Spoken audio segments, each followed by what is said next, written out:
La parole est à Boris Jamel-Fournier pour le groupe Paris en commun pour 5 minutes maximum. Merci beaucoup, Madame la maire. À Paris Centre, effectivement. Alors, il existe à Paris un certain nombre de vestiges patrimoniaux dont nous pouvons nous enorgueillir, mais s'il y a un motif de fierté qui concerne le tunnel des Tuileries, qui est un peu moins flamboyant que le jardin qui se situe juste au-dessus, c'est évidemment que l'autoroute urbaine qui s'est trouvée il y a encore quelques temps a laissé place aujourd'hui, et malgré les reproches, les cris, les récriminations de la droite, a laissé place donc aux voies piétonnes et cyclables du parc Rive de Seine. Mais il faut tout de même avouer que l'édifice lui-même, c'est-à-dire le tunnel, pourrait bénéficier d'un embellissement. Et donc, cette délibération qui nous est proposée de voter aujourd'hui pour l'attribution d'une subvention de 50 000 € est au profit de l'association artistique Réseau. Et c'est le premier pas d'un projet très intéressant consistant à valoriser donc et embellir ce tunnel des Tuileries. En effet, il s'agira d'utiliser progressivement cet immense tunnel de près d'1 kilomètre de long, c'est 800 mètres de long, pour faire accéder les promeneurs à des formes d'art urbain qui complètent l'offre artistique très large de Paris Centre. Il y a déjà beaucoup de street art à Paris Centre et on est très ouvert à ce qu'il y en ait plus. Et donc ça peut être le cas avec cette proposition.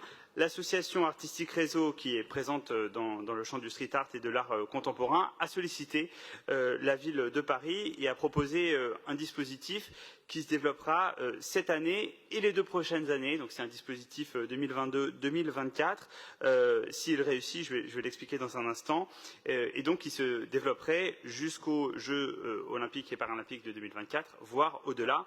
Je vais en dire un mot tout de suite. Justement, ce projet pourra s'inscrire à la fois dans le cadre de l'Olympiade culturelle, mais aussi rester comme un héritage des Jeux, comme vraiment un nouveau parcours artistique ayant vocation à évoluer et à s'installer de manière pérenne dans ce tunnel. Alors comment ça marche? L'idée c'est d'avoir une première étape en 2022, durant cet été 2022, avec une première intervention sur un linéaire de 150 mètres de tunnel, c'est-à-dire environ 1/5. Et si ça marche, si l'expérience est positive, le dispositif pourra s'étendre en 2023 et en 2024 sous la forme évidemment d'appels publics à projets avec des appels ouverts à des structures artistiques ou à des groupements d'artistes. 10 artistes d'ores et déjà pour 2022, des femmes et des hommes issus de l'art urbain, que ce soit du street art ou du graffiti, ont été sollicités par l'association organisatrice et leurs interventions sont prévues pour être réalisées durant la 2e quinzaine du mois de juillet, donc dans quelques jours, et puis durant Paris-Plage et si nécessaire fin août ou début septembre.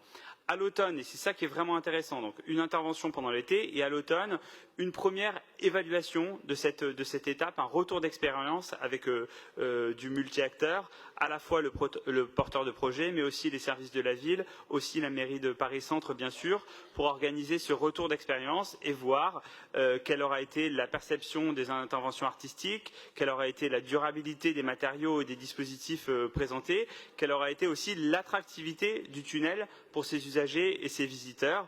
Et donc, sur la base de ce retour d'expérience, on pourra déterminer si on lance ou pas un appel à projet pour les éditions 2023 et 2024. On voit bien vraiment que cette méthodologie, moi je la trouve vraiment très féconde, de dire on commence sur 150 mètres de tunnel et on voit si c'est satisfaisant et on pourra du coup aller plus loin pour les années 2023 et 2024 et encore une fois créer à la fois quelque chose en lien avec les Jeux Olympiques et puis créer aussi un patrimoine qui restera dans le temps. Je veux dire, avant de terminer, que ce projet n'a pas été, pour des raisons de retard technique, n'a pas été étudié par le Conseil de secteur de Paris Centre, mais c'était important de le souligner. Et vraiment, pour toutes les raisons que j'ai évoquées, à la fois ces dimensions artistique, patrimoniale, d'ouverture aussi à une forme d'art qui est pas exactement celle qu'on trouve sous le Louvre, eh bien, je vous invite à voter favorablement à cette délibération et donc à attribuer 50 000 € à l'association artistique Réseau. Je vous remercie. Merci à vous.